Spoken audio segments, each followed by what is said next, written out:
నమస్కారం.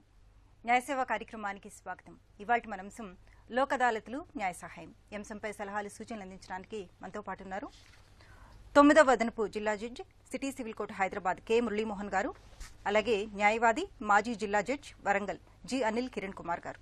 వారిచ్చే విలువైన సలహాలు సూచనలు స్వీకరిద్దాం. అనిల్ గారు, ఈ లోక్ అదాలత్లను ఏర్పాటు చేయడం వెనుక ముఖ్య ఉద్దేశం ఏంటి? లోక్ అదాలత్ యొక్క ముఖ్య ఉద్దేశం సత్వరమే కోర్టులో కాంప్రమైజ్ చేసుకోదగ్గ కేసుల్ని ఒక డే ఫిక్స్ చేసుకుని వాటి మీదే ఫోకస్తో వాటి మీదే దృష్టి పెట్టి ప్రత్యేకంగా కాంప్రమైజ్ అయ్యే కేసుల్ని పరిష్కారం చేసుకోవడానికి కల్పించుకోవడం ప్రత్యేకమైన వ్యవస్థే లోక్ అదాలత్లు. ఈ లోక్ అదాలత్ అనే వ్యవస్థ లీగల్ సర్వీస్ అథారిటీ యాక్ట్ కింద వచ్చింది. ఇది సో కాంప్రమైజ్ అయ్యే అవదగ్గ క్రిమినల్ కేసులు కానీ సివిల్ కేసులు కానీ ఈవెన్ కేసు వేయకుండా కూడా ఏదన్నా కాంప్రమైజ్ అవుదాం అనుకున్న చిన్న చిన్న లిటిగేషన్లు ఉన్నా కూడా లోక్ అదాలత్ బెంచ్ ద్వారా మనం పరిష్కరించుకునే ఫెసిలిటీ ఈ లోక్ అదాలత్లు క్రియేట్ చేస్తాయండి. ఓకే జడ్జి గారు, అలానే ఈ లోక్ అదాలత్ల ద్వారా ముఖ్యంగా పేదలకు ఎలాంటి సహాయం లభిస్తుంది? మన అనిల్ కుమార్ గారు చెప్పినట్టుగా లోక్ అదాలత్ అనేటువంటిది కోర్టుల్లో ఉన్నటువంటి కేసులు చాలా పెద్ద సంఖ్యలో ఉండటము, దేశవ్యాప్తంగా కోట్ల సంఖ్యలో కేసులు పేరుకుపోవటము, కేసుల సంఖ్యకు అనుగుణమైనటువంటి కోర్టుల సంఖ్య లేదా జడ్జీల సంఖ్య లేకపోవటం వల్ల ప్రజలకి సత్వరంగా న్యాయం అందించడంలో కొంత ఇబ్బంది జరుగుతున్నటువంటి మాట వాస్తవం. దీన్ని దృష్టిలో పెట్టుకొని ఈ న్యాయ సేవాధికార చట్టాన్ని ఏర్పాటు చేసుకోవటం, దాంట్లో లోక్ అదాలత్ని ఏర్పాటు చేసుకోవటం, సత్వర న్యాయం అందించాలి అనేటువంటి ఉద్దేశంతో చేశారు. దీంట్లో ప్రధానంగా ప్రజల ముంగిటకి న్యాయం అందించాలి అనేటువంటి సంకల్పంతో పేదవాళ్ళకి కూడా దీంట్లో ప్రధానమైనటువంటి ఆలోచనతో వారికి కూడా సత్వర న్యాయం అందించేటువంటి లక్ష్యంతో ఇది చేయటం జరిగింది. న్యాయ సేవాధికార చట్టంలో పేదవారు ఎవరైతే ఉన్నారో వారందరికీ ఉచిత న్యాయం అందించడం అనేటువంటిది దీంట్లో ముఖ్యమైనటువంటి అంశం. అంటే ఎస్సీ ఎస్టీ షెడ్యూల్ కులాలకి షెడ్యూల్ తెగలకు సంబంధించినటువంటి వారికి, మహిళలకు, వికలాంగులకు, వరద బాధితులకు, ప్రకృతి వైపరీత్య బాధితులకు, అలాగే పారిశ్రామిక కార్మికులకు, ఇలా చిన్నపిల్లలకు వీళ్ళందరికీ కూడా ఉచిత న్యాయం అందించడం జరుగుతుంది. మన రాష్ట్రాల్లో సంవత్సర ఆదాయం 3 లక్షల రూపాయల కంటే తక్కువ ఉన్నటువంటి పేదవారు ఎవరైనా కానీ కోర్టుని సంప్రదిస్తే వారికి ఏదైనా చట్టపరమైనటువంటి సమస్య ఉన్నప్పుడు కోర్టులో ఆ కేసును వాదించుకోవడానికి సరైనటువంటి ఆర్థిక స్తోమత వారికి లేనప్పుడు అప్లికేషన్ పెట్టుకుంటే వారికి ఉచితంగా న్యాయవాదిని న్యాయ సేవాధికార సంస్థ ఏర్పాటు చేయటం, సివిల్ కేసు కావచ్చు, క్రిమినల్ కేసు కావచ్చు, అరెస్ట్ కాబడినటువంటి వాళ్ళు కావచ్చు, క్రిమినల్ కేసుల్లో ఆరోపణలు ఉన్నటువంటి వారు కావచ్చు, ఎలాంటి వివాదం ఉన్నా కానీ వారి తరఫున ఉచిత న్యాయాన్ని మనం లీగల్ సర్వీస్ అథారిటీ ద్వారా అందించడం జరుగుతుంది. ఒక కాల్ తీసుకుందామండి. వెంకటేష్ గారు చిత్తూరు నుంచి. Hello madam. నమస్తే అండి. మేడం, నేను ఇప్పుడు గత 20 సంవత్సరాల ఇంకా ఈ క్వార్టర్ రెవెన్యూ సార్ కొంచెం గట్టిగా మాట్లాడండి వెంకటేష్ గారు. మేడం, నేను గత 20 సంవత్సరాల ఇంకా ఈ క్వార్టర్ రెవెన్యూ వెళ్తావా, పాస్ బుక్లు రావటం లేదు, అనేక కష్టాలు పడుతా ఉన్నాను మేడం. నాకు కోర్టులో 2005లో మా ఉమ్మడి ఆస్తి, మా నాన్నకి 2 భార్యలు, నేను హిందూ చట్ట ప్రకారం భార్య కుమారుడు, మా నాన్నకు సెకండ్ వైపు ఉంది, వాళ్ళకి నాకు బాగా పరిష్కారం మా పిత్రాజిత మాస్టర్ అయిపోయింది 2005లో. ఓకే, నా పేరుతో పాస్ బుక్ ఇవ్వమని ఈ కోట రెవెన్యూ అధికారులతో ఇప్పుడు తిరుగుతా ఉన్నాను లోక్ అదాలత్ అవార్డు సమర్పించి. ఓకే, అయినా వాళ్ళు నాకు ఇవ్వలేదు. కానీ ఆ రెండో వైపు పోయిన భాగానికి వాళ్ళ సోదంలో ఉంది, నాకు వచ్చిండే ఆస్తి నా సోదంలో ఉంది. ఎన్ని ప్రయత్నాలు చేయలేదు, వాళ్ళ రికార్డ్స్ నేను అడ్డం పోలేదు. రెండో వైపు రికార్డ్ కి నేను ఎన్ని ప్రయత్నం, మీ సేవలు జన్మభూమి మీటింగ్లు, రెవెన్యూ సదస్సులు అన్ని అయ్యాయి. నేను చాలా పేదోడు, ఇల్లు కూడా లేదు నాకే. దయచేసి మీరు గాన ఒక 10 నిమిషాలు అవకాశం కనుక కల్పిస్తే నాకు నా సమస్య ఒకే రోజునికి అయిపోతుంది మేడం. ఒక ఇల్లు 50 సంవత్సరాలు, నా వయసు 55 సంవత్సరాలు సుమారు. నేను 55 సంవత్సరాలు ఇంకా మా తండ్రి రెండో వయసుతో ఏగుతా ఉన్నాను. వారసుడు, నేను వంశధారకుడు. కానీ కోర్టులో సెటిల్ అయిపోయింది. ఆమెకి నాకేంలో కోర్టులో సెటిల్ అయిపోయింది. ఇప్పుడు రెవెన్యూ అంతా వాళ్ళు ఇన్ఫ్లుయెన్స్ చేసి నాకు పాస్ బుక్లు కావటంగా పితరాజితం ఆస్తి, స్వయం పితరాజితం ఆస్తి మా పూర్వీకులది. అయినా నాకు ఒకరికే రాలే, వాళ్ళకే పోయింది ఆస్తి. వాళ్ళ దానికి నేను అడ్డం పోలే. కానీ మా దానికి ఈ లోకల్లో రాజకీయ నాయకుల వల్ల రెవెన్యూ నా మీద వ్యతిరేకము. ఈ లోకల్ రాజకీయ నాయకులు, ఊర్లో ఉండేవాళ్ళు, ఇద్దరు పార్టీ రాజకీయ నాయకులు, వాళ్ళు ఆ ఇద్దరు కలిపి ఆ సెకండ్ వైఫ్ కే, మా నాన్న తయారు చేసుకున్న సెకండ్ వైఫ్ కే అనుకూలం. ఈడ పార్టీ రాజకీయం అంతా ఏం లే, ఇద్దరు ఒక్కరికే అనుకూలము. కానీ నా పరిస్థితి పాత్రలు కానీలా ఎంతో బాధపడుకుంటా. ఈ వీకోట మన వీకోట పేపర్ వాళ్ళకి సార్ మా పరిస్థితి దీని వారసుడు ఇంగ్లీష్ చట్టపరికాని వారసుడు ఇంత పనిస్తా ఉన్నారు, ఒక్క పేపర్ స్టేట్మెంట్ అయింది నా సమస్య అప్పుడే పరిష్కారం అయిపోతుంది. ఓకే అండి, అర్థమైంది, మీ సమస్య అర్థమైందండి. జడ్జి గారు చెప్తున్నారు వినండి. మేడం జడ్జి గారు చెప్తున్నారు వినండి. వెంకటేష్ గారు, మీరు చెప్పినటువంటి సమస్య, మీరు చెప్పినటువంటి వివరాలు పూర్తి సలహాని మీకు అందించడానికి సరిపోవు. ఆ కాగితాలు చూడకుండా వచ్చినటువంటి తీర్పు ఏంటి, అది లోక్ అదాలత్ తీర్పు, కోర్టు ద్వారా వచ్చినటువంటి తీర్పు అనేటువంటిది మనం చూడకుండా, ఆ తీర్పులో ఉన్నటువంటి అంశాలు చూడకుండా మేము సలహా ఇప్పుడు టీవీ ద్వారా అందించలేము. కానీ మీరు చిత్తూరులో ఉంటానంటున్నారు కదా, అక్కడ మీకు జిల్లా న్యాయ సేవాధికార సంస్థ అనేటువంటి కార్యాలయం ఉంటుంది. జిల్లా కోర్టులో, చిత్తూరు జిల్లా కోర్టు ఏదైతే ఉందో దాంట్లో న్యాయ సేవాధికార కార్యాలయం ఉంటుంది. అక్కడికి వెళ్ళండి. అక్కడ పూర్తి స్థాయి ఇదే విషయాలని పరిశీలించడం కోసము ఒక న్యాయమూర్తి గారు ఉంటారు, సెక్రటరీ అంటారు, district legal service authority secretary అంటారు. వారిని కలిసి వారికి మీ కాగితాలన్నీ చూపించండి. వారి టీం, అక్కడ ఉన్నటువంటి ప్యానల్ అడ్వకేట్స్, రిటైనర్ లాయర్స్ వారు ఉంటారు. వారు మీ కేసు పరిష్కారం కోసము వారు సరైనటువంటి సలహాని, సరైనటువంటి మార్గాన్ని మీకు చూపిస్తారు. అవసరమైతే ఆ అధికారులకు నోటీసులు పంపించి వారిని పిలిపించి ఎక్కడ ఇబ్బంది ఉంది, ఆ తీర్పును అమలు చేయడంలో వచ్చినటువంటి ఇబ్బంది ఏంటి అనేటువంటిది కూడా వారు పరిష్కారం కోసం మీకు సరైనటువంటి సూచన సలహాలు ఇవ్వగలరు. అవార్డు అయితే మీరు దాన్ని అమలు చేయడం కోసము, ఎగ్జిక్యూషన్ కోసం వేసుకోండి. దాన్ని అమలు జరపడం కోసం వస్తున్నటువంటి ఇబ్బంది, వారు అమలు జరపట్లేదని మరొకసారి లీగల్ సర్వీస్ అథారిటీని మీరు సంప్రదించవచ్చు, లేదా డైరెక్ట్గా కోర్టులో కూడా మీరు ఫైల్ చేసుకోవచ్చు. హైకోర్టుకు పొమ్మంటారు. నాకు అంత శక్తి ఇల్లు కూడా లేదు సార్. నాకు ఉండే వర్షం వస్తే తెలుస్తుంది, గోడలు పడిపోయింది, సరికిలు కట్టుకున్నాను సార్.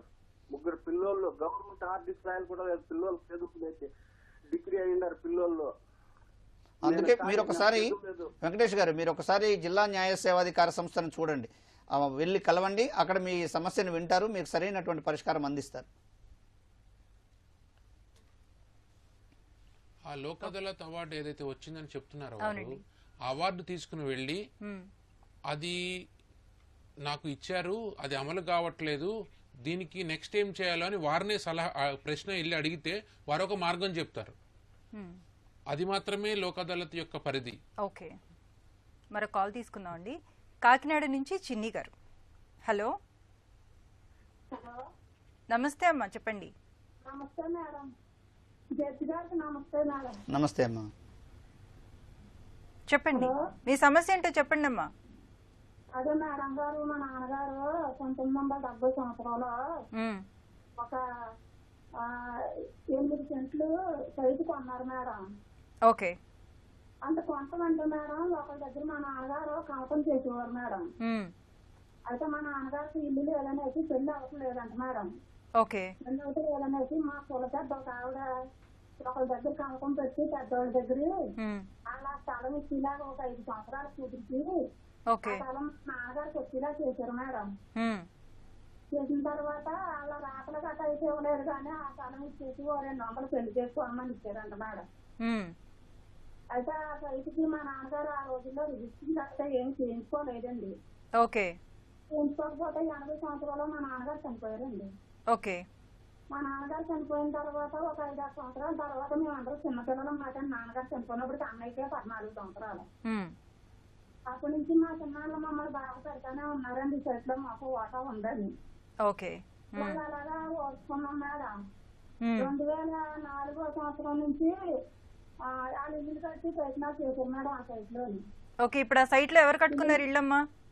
ఇల్లుని కట్టి ప్రయత్నాలు చేశారు మేడం మా చిన్నాళ్ళు ఇద్దరు. ఓకే, అయితే మేము దానికి అడ్డుకున్నాం మేడం. మా నాన్న కొట్టుకున్న దాంట్లో మీరు కట్టొచ్చు అని చెప్పేవాళ్ళం మేడం మేము. ఓకే, చెప్తుంటే వాళ్ళు మమ్మల్ని చిన్నపిల్లలు చేసి అప్పటి నుంచి బాధ పెట్టారు. 2006 సంవత్సరాలు అయితే కోర్టు కొడేశారు మేడం. ఇప్పుడు ఏంటో సమస్య చెప్పండి అమ్మా. ఇప్పుడు సమస్య ఏంటి? ఇప్పుడు ఎవరన్నా అన్ని కేసులోని మా అన్నయ్య గెలిచాడు మేడం. మా నాన్న కొన్నారని రుజువైంది మేడం. ఓకే, 2024 తర్వాత 2020 తర్వాత అన్ని క్లోజ్ అయిపోయాయి మేడం. కేసులన్నీ అయిపోయాయి. మాకు అన్నాటిలోని గెలిచేసాం మేము. గెలిచేసిన తర్వాత మళ్ళా కొంతమంది అందరితో కాదని అందరితో పెట్టలేదు కదా, ఇప్పుడు అందరితో వాటా ఉందని ఇది ఉమ్మడి ప్రాపర్టీ ఇది పార్టీ చేయించంటే మళ్ళీ చేసేయమని చెప్తే మళ్ళా మా చిన్నాన్ని కేసు వేసాడు మేడం. ఓకే. మా చిన్నాన్ని వేసిన కేసు 2023 మార్చి 10వ తారీఖు నుంచి ఎదుర్కొంటున్నాం మేడం. అయితే మధ్యలో మళ్ళీ మా చిన్నాన్ని ఇలా గొడవలు పెడతానే ఉన్నాడు, మమ్మల్ని ఎప్పటికప్పుడు కొట్టానే ఉన్నాడు మేడం. మా అమ్మతో నాకు అనారోగ్యం. ఓకే, ఇప్పుడు కోర్టులో ఉంది కేసు, కోర్టులో ఉంది కదమ్మా? పాకలో ఉన్నాం మేడం మేము. ఓకే, అర్థమైంది. పాకలో ఇంకా 2023వ సంవత్సరం రాస్తున్నాడు మా చిన్నాన్న. మా అమ్మనే నన్ను మా పాపలనే కూడా కొట్టాడు మేడం. ఓకే, అర్థమైందమ్మా, మీ కేసు అర్థమైంది. జడ్జి గారు చెప్తున్నారు, వినండి. అనిల్ గారు వినండి అమ్మా. హలో, వినండి అమ్మా. అనిల్ గారు అయితే కోర్టులో ఇప్పుడు తిరుగుతున్నాం మేడం. లేని వాళ్ళు మా తమ్ముడిని మా పాప కూడా వేశారు మేడం. చిన్ని గారు వినండి. సరే మేడం. సరే చిన్ని గారు వినండి. సార్ నమస్తే సార్. నమస్తే అమ్మా. మీరు చెప్పిన సమస్య ఒక సమస్య కాదు, చాలా సమస్యలు ఉన్నాయి. సో కాబట్టి మీ దగ్గర చాలా డాక్యుమెంట్స్ కూడా ఉండుంటాయి. ఇంతకాలం కేసు నడిచిందంటే ఉన్నాయా లేవా కాగితాలు మీ దగ్గర? ఉన్నాయి సార్, ఉన్నాయి సార్. ఆ కాగితాలని పట్టుకుని మీరు ఏ జిల్లా అయితే ఉందో ఆ జిల్లాలో న్యాయ సేవా సంస్థ అని ఉంటుంది, అక్కడికి వెళ్ళి చెప్పండి మీ సమస్య మొత్తం. వాళ్ళు విని ఈ కేసుని ఏ విధంగా పరిష్కరిస్తే బాగుంటుందో వాళ్ళు మాత్రమే చెప్పగలరు. ఎందుకంటే మీది ఒక నిమిషంలో ఒక ఫోన్ కాల్లో చెప్పేది కాదు, చాలా జటిలమైన సమస్య ఇది. ఓకేనా అమ్మా? సరే సార్. ఇప్పుడు ఇందాక లోక్ అదాలత్ గురించి అడిగారు కదా మీరు. ఇప్పుడు చిన్ని గారు లాంటి సమస్యలు చాలా కాలంగా తేలకుండా ఉన్నటువంటి సమస్యలు చాలా ఉంటాయి. ఇలాంటివి ఇద్దరిని కూర్చోబెట్టి మాట్లాడి ఒక పరిష్కార మార్గం చూపిస్తే సామరస్యంగా పరిష్కారం అయ్యేటువంటి అవకాశం ఉంటుంది. ఆ ఉద్దేశమే లోక్ అదాలత్ నిర్వహణ ఉద్దేశం కూడా. ఇలాంటి కేసుల్ని కుటుంబాల మధ్య ఉన్నటువంటి ఆస్తి తగాదాలు కావచ్చు, ఇతర వివాదాలు కావచ్చు, ఇరు పక్షాలని పిలిపించి కూర్చోబెట్టి ఒక పరిష్కార ఆల్టర్నేటివ్, ఒకళ్ళు ఒక్కొక్క మెట్టు తగ్గి ఎక్కడో ఒక చోట రాజీ పడేలాంటి అవకాశాన్ని ఇద్దరికి కల్పించేటువంటి వేదికే మన లోక్ అదాలత్ అనేటువంటిది. చిన్ని గారు కూడా వారి కాకినాడలో ఉన్నటువంటి మండల న్యాయ సేవాధికార సంస్థ, అక్కడ జిల్లా కోర్టు ఉంటుంది, అక్కడ లోక్ అదాలత్ సంబంధించినటువంటి వింగ్ లీగల్ సర్వీస్ అథారిటీ ఆఫీసులో ఉంటుంది. కోర్టుకు వెళ్ళి అక్కడ అప్లికేషన్ పెట్టుకొని వారి కేసును లోక్ అదాలత్కి రిఫర్ చేయమని లోక్ అదాలత్లో న్యాయవాదులు, న్యాయమూర్తి గారు వీరంతా కూర్చొని ఉంటారు. కూర్చొని ఒక పరిష్కారం ఇద్దరిని కూర్చోబెట్టి మాట్లాడి ఒక మధ్యవర్తిత్వం ద్వారా కానీ చర్చల ద్వారా కానీ పరిష్కారం చేసుకునేదానికి అవకాశం కూడా ఉంటుంది. స్మాల్ ఇంటరప్షన్ అమ్మా, చిన్న విషయం. నేను ఒక ఇంపార్టెంట్ విషయం చెప్పాలనుకుంటున్నా. ఏంటంటే లోక్ అదాలత్ని మీరు ఎందుకు ఉపయోగించుకోవాలి అంటే, అన్నిటికంటే ఇంపార్టెంట్, ఫస్ట్ మీరు చట్టపరంగా మీ కేసులో యొక్క బలం ఏంటో తెలుసుకోండి. ఇప్పుడు వీరు చెప్పారు, వీరు చెప్పిన వాటిల్లో వారే చెప్తున్నారు రిజిస్టర్ కాగితం కాదు అని. వారు చెప్పిన కేసులో వారికే సరిగ్గా డాక్యుమెంట్స్ ఉన్నాయో లేదో తెలీదు. మీ కేసు యొక్క బలం బలహీనత మీకు తెలిసాక అది కాంప్రమైజ్ అయితే అడ్జస్ట్మెంట్ మీకు లాభం అవుతుందా, కాంప్రమైజ్ కాకపోతే లాభం అవుతుందా అనేది చర్చించుకున్న తర్వాత అప్పుడు మీరు ఒక నిర్ణయానికి రావడానికి జరుగుద్ది. సో కాబట్టి మీరు వీలైతే ఒక లాయర్ కాకపోతే ఇంకో లాయర్ ఎవరిది మంచి లాయర్ ఎవరనుకుంటే ఒక మంచి టైం తీసుకుని వారి సలహా తీసుకుని దీంట్లో బలం ఏంటి, బలహీనత ఏంటి, కేసు ఎంతకాలం నడిస్తే నాకు లాభం జరుగుద్దా, నష్టం జరుగుద్దా అనే నిర్ణయం మీరు తీసుకున్న తర్వాత లోక్ అదాలత్కి వెళ్ళి ఆపోజిట్ పార్టీని కూడా కన్విన్స్ చేసుకుంటే మీకు చాలా బెనిఫిట్ అయింది లోక్ అదాలత్ వల్ల. మనం అందరం ఎమోషన్స్కి వెళ్ళిపోయి నాకే అవుతుంది భూమి, మా నాన్నదో మా అమ్మదో అనే ఊహల్లో బతుకుతూ అనవసరంగా కొట్లాడతారు. చివరికి ఏమవుద్ది, ఏమీ జరగదు.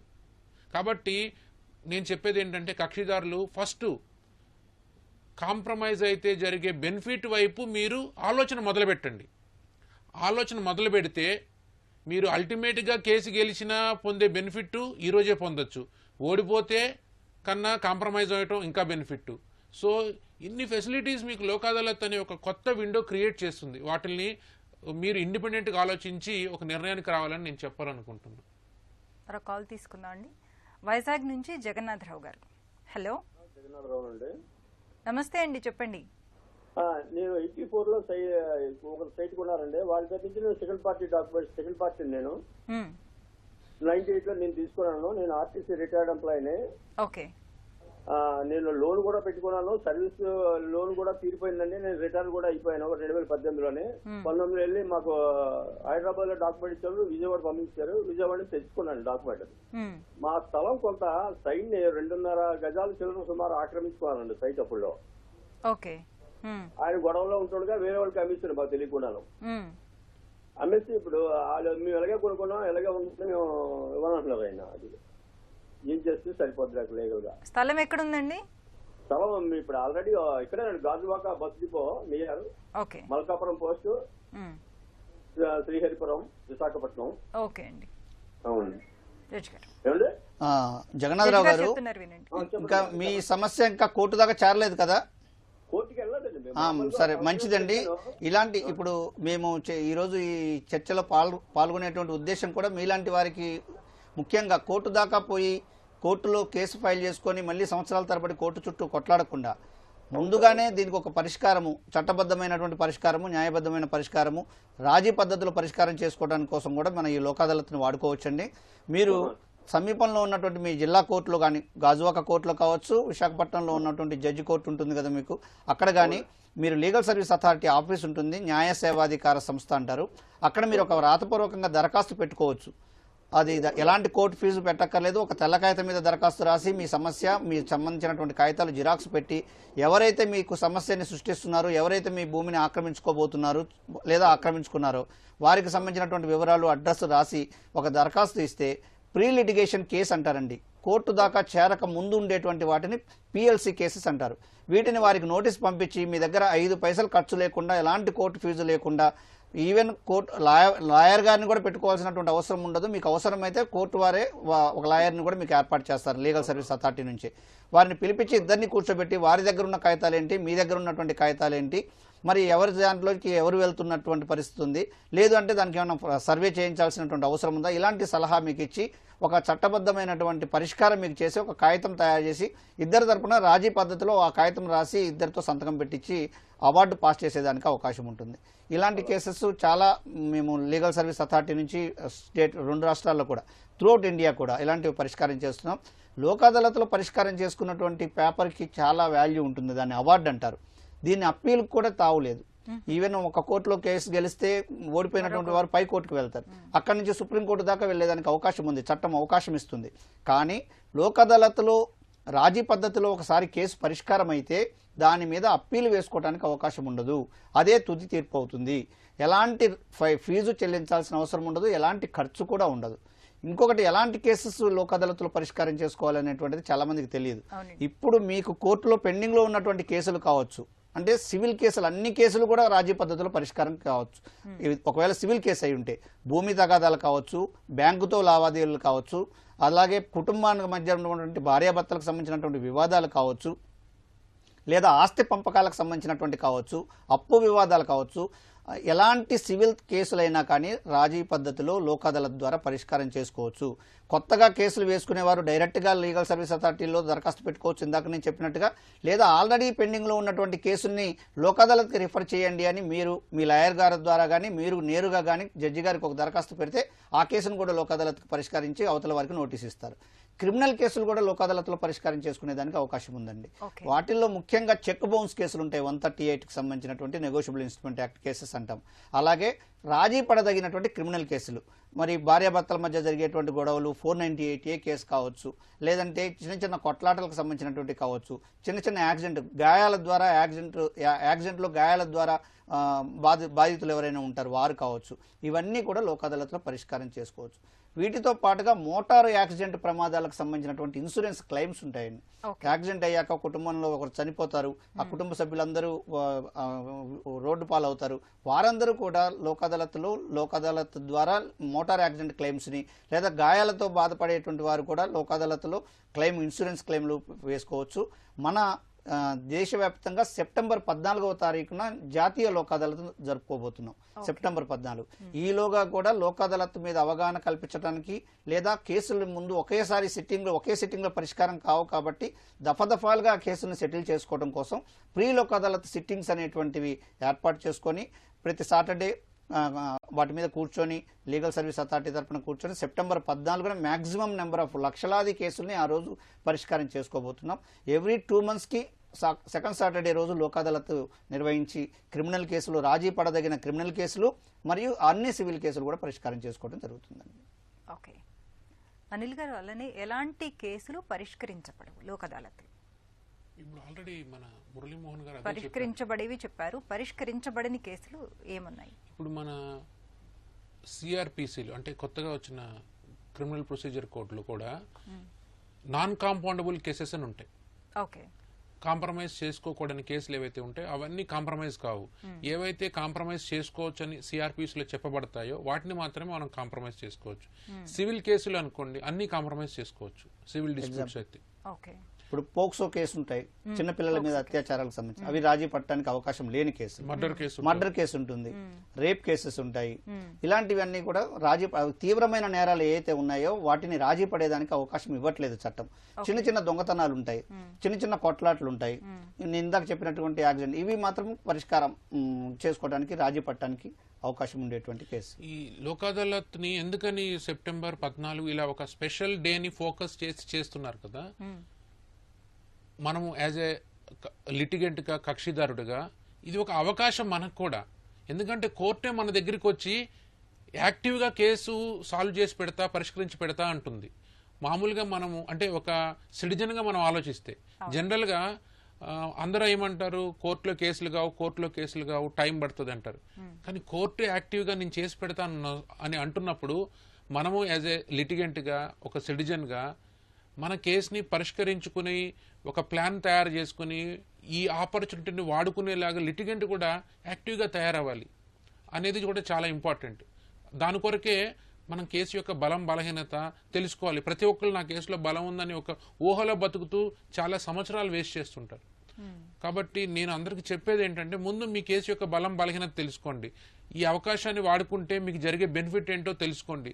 దాన్ని క్యాలిక్యులేట్ చేసుకుని ఈ అవకాశాన్ని వినియోగించుకోవాలనేది మా ముఖ్య ఉద్దేశం ఇక్కడికి రావడానికి. ఇంకొకటి, రాజీ పడటానికి వీలు లేని కేసులు లోక్ అదాలత్లో విడాకుల కేసులు అనేవి ఏవైతే ఉన్నాయో వాటిని తీసుకోవటం ఉండదు. విడాకులకు సంబంధించి భార్యాభర్తల మధ్య వివాదము, మెయింటెనెన్స్ కి సంబంధించినటువంటివి, కాపురానికి రావట్లేదు రప్పించడానికి, ఇలాంటివన్నీ కూడా లోక్ అదాలత్లో చేసుకుంటాం. కానీ మన చట్ట ప్రకారంగా విడాకులకు సంబంధించినటువంటి కేసులు మాత్రం లోక్ అదాలత్లో కూర్చొని, అలాగే అడాప్షన్ కి సంబంధించినటువంటి కానీ, గార్డియన్షిప్ సంబంధించినటువంటి కానీ వీటిని మాత్రం లోక్ అదాలత్లో తీసుకోవడానికి అవకాశం ఉంది. ఓకే, కాల్ తీసుకుందాం అండి. హలో. Hello madam. నమస్తే అమ్మా, చెప్పండి. నమస్కారం మేడం. ఎక్కడి నుంచి మాట్లాడుతున్నారమ్మా? నేను నర్సంపేట అమ్మా. ఓకే, చెప్పండి మేడం. ఈ నా బాధ ఏంటంటే మా అబ్బాయి ఒక అమ్మాయి, ఇద్దరు ప్రేమించిండ్రు మేడం. ఆమెకి పెళ్లి చేసిండ్రు, వాళ్ళ అమ్మ వాళ్ళు ఇష్టం లేకుండా ఆ పిల్లకి పెళ్లి చేసిండ్రు మేడం. పెళ్లి చేస్తే మళ్ళీ ఆ అమ్మాయి నాకు అతను అవసరం లేదు, నేను ఉండను అని మళ్ళీ ఇంటికి వచ్చి 6 నెలల తర్వాత మళ్ళా మా అబ్బాయికి ఫోన్ చేసింది మేడం. ఫోన్ చేసి నాకు నువ్వే కావాలి, నేను ఉండలేను, తనతో నన్ను బలవంతంగా పెళ్లి చేసిండు, నాకు వద్దు అని మళ్ళీ వచ్చి 6 నెలల తర్వాత, పెళ్లి అయిన 6 నెలల తర్వాత మళ్ళా మా అబ్బాయికి ఫోన్ చేసి నాకు నువ్వు కావాలని ఏడ్చి మళ్ళీ పిలిపించుకొని నా కొడుకుకి మళ్ళీ నువ్వే కావాలని, నా కొడుకు వదులుతలేదు మేడం. వచ్చి ఇప్పుడు మా అబ్బాయి కావాలని మా అబ్బాయి తోటి వచ్చి ఉంటాంది మేడం. వేరే ఒక రూమ్ తీసుకొని ఉంటాంది మేడం. అయితే మా అబ్బాయి నాకు ఏది అర్థం, పరేషాన్ బాధ అవుతుంది మేడం. బాగా అసలు ఏం చేయాలనే తెలుస్తలేదు మేడం. ఓకే అమ్మా, ముస్లిమ్స్ మేడం. ఏడవకండి, బాధపడకండి. అమ్మాయి వయసు ఎంత? అమ్మాయి వయసు ఎంతమ్మా? అమ్మాయి వయసు ఎంత? అమ్మాయి డిగ్రీ చేసి ఉంది మేడం. అమ్మాయి ఓకే. అబ్బాయి కూడా సెకండ్ ఇయర్ చేసి ఉన్నాడు. వాళ్ళిద్దరు పోలీస్ కోచింగ్ కి వరంగల్లో కలుసుకున్నారు మేడం. వాళ్ళు ఫ్రెండ్స్ అయ్యి వాళ్ళిద్దరు ప్రేమించుకున్నారు. వాళ్ళిద్దరు మంచి, నాకు ఇష్టమే మేడం, నా కొడుకు ఇష్టమే, నాకు కూడా ఇష్టమే. నేను పెళ్లి చేయాలని ఉంది మేడం. నా కొడుకు ఆమెకు పెళ్లి చేస్తా మేడం. పెళ్లి చేయకుండా అట్లా వచ్చి ఉండడము తప్పు కదా అని నాకు ఆలోచన వస్తుంది. మళ్ళీ ఆయన చేసుకున్న ఆయనే పిలిపించిండు, సైన్ చేయమని పెద్ద మనుషుల్లో మాట్లాడి ఆ అమ్మాయికి ఇష్టం లేని పెళ్లి చేసిళ్ళు, ఆ అమ్మాయికి ఇష్టం లేదు నువ్వు వదిలేయని చెప్పిండు మేడం. చెప్తే అతనేమో సరే అని పెద్ద మనుషులు అందరు తీర్మానం చేసినాక అంతా మాట్లాడుకున్నాక సరే వదిలేస్తామని చెప్పి అన్ని చేసినాక మళ్ళీ ఏం చేసిందంటే నేను సైన్ పెట్టాను, నాకు తర్వాత పెడతా, 15 రోజులకు పెడతా, 20 రోజులకు పెడతా నేను అని అట్లా సకాయించిండు మేడం.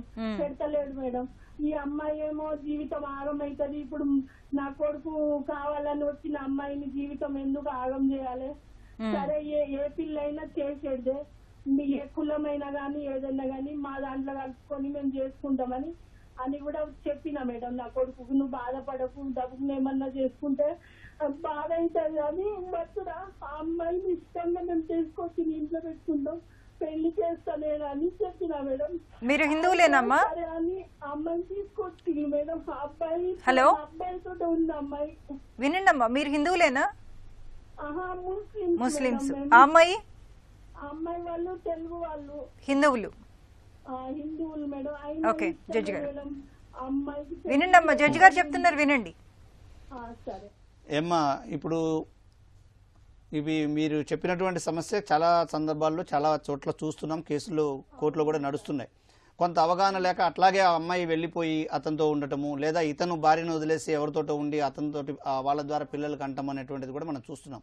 ఈ కేసు కాకపోయినా అన్నిటికీ సంబంధించినటువంటి ఇలాంటి సిచ్యువేషన్స్ ఉన్నటువంటి వాళ్ళకి ముఖ్యంగా తెలియచేసేది ఏదైతే ఉందో, ఒకసారి వివాహం అయిన తర్వాత వివాహం అనేటువంటిది రద్దు కాదు. ఆ వివాహం రద్దు కావాలి అంటే వారు చట్ట ప్రకారము లేదా ఆచారం ప్రకారము విడాకులు మతాల ప్రకారం ఉంటుంది.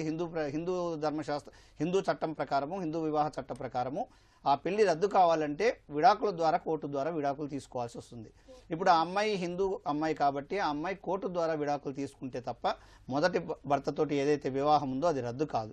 వాళ్ళు ఏదో పెద్ద మనుషుల దగ్గర కూర్చొని కాగితాలు రాసుకొని సంతకం పెడతామన్నారు, తర్వాత పెట్టట్లేదు అన్నారు కదా, అలాంటి పనులు చేయకుండా సంతకాలు రాసుకొని అలాంటివి చేసుకోవటం వల్ల ఆ పెళ్లి రద్దు అవ్వదు. ఆ పెళ్లి చెల్లుబాటు అవుతూనే ఉంటుంది కోర్టు ద్వారా విడాకులు తీసుకునే వరకు. కాబట్టి మీరు కుల పెద్దలు కావచ్చు, లేదు అంటే అక్కడ ఎవరైతే ఉన్నారో మీకు సంబంధించినటువంటి అడ్వకేట్ కానీ ఆ పెద్దలు కానీ వాళ్ళ ముందు కూర్చొని ఇద్దరు కూర్చొని మాట్లాడుకొని ఈ వివాదాలను పెంచుకోకుండా ఆ అమ్మాయి వాస్తవంగా మేజర్ అయి ఉండి ఆ కుటుంబము మీ కుటుంబము కూడా అంగీకరిస్తూ ఉన్నారు కాబట్టి మొదటి పెళ్లిని చట్ట ప్రకారము ఎలా ఉందో ఆ ప్రకారం విడాకులు తీసుకుంటే తప్ప మీ అబ్బాయికి భార్యగా అమ్మాయి ఉండటానికి అవకాశం ఉండదు. అది లేనప్పుడు అది ఎట్లాంటి వివాహేతర సంబంధం కింద అది అవుతుంది తప్ప చట్ట ప్రకారం అమ్మాయికి భార్య హోదా అనేటువంటిది రావటం జరగదు. అందుకోసం ఏం చేయాలో అర్థమైతలేదు సార్. కొంచెం ఇదే చెయ్యాలి, మాకు తెలియదు సార్ ఏం చేయాలనేది. అదే అమ్మా, అది మీరు పెద్ద మనుషుల ద్వారా కూర్చోబెట్టి ఉభయ కుటుంబాలు కూర్చోబెట్టి ఆ అమ్మాయి మొదటి కుటుంబం భర్త ఎవరైతే ఉన్నారో ఆ భర్త వారికి తెలియజేసి ఆ అమ్మాయి కలిసి ఉండలేని పరిస్థితి ఉంది అనేటువంటిది వారికి చెప్పి నచ్చజెప్పుకొని అక్కడి నుంచి విడాకులు తీసుకోవడం మాత్రమే చట్ట ప్రకారంగా మీకు ఉన్నటువంటి అంటే మీరు విడాకులు తీసుకోండి అని చెప్పడం అనేటువంటిది సరైనది కాదు. కానీ ఇప్పుడు ఉన్నటువంటి పరిస్థితుల్లో ఆ అమ్మాయికి వేరే ప్రత్యామ్నాయం లేదు అనేటువంటి పరిస్థితుల్లో వారు ఒప్పుకుంటే ఆ రకంగా చట్ట ప్రకారంగా మీరు ఇచ్చేయచ్చు. లేదు అన్నప్పుడు చట్ట ప్రకారం మీరు కోర్టులో కేసు వేసుకొని చెప్పండి. మీరు జిల్లా న్యాయ సేవా సంస్థ ఉంటుంది అమ్మ, అక్కడ నర్సంపేట కోర్టులో కూడా ఉంటుంది. అక్కడికి వెళ్ళి ఆ అమ్మాయినే ఒక దరఖాస్తు ఇవ్వని చెప్పండి. ఇస్తే అక్కడ ఎవరైతే జడ్జి గారు ఉంటారో పిలిచి మాట్లాడితే ఒక అడుగు ముందుకన్నా వెళ్తుంది మీ సమస్య.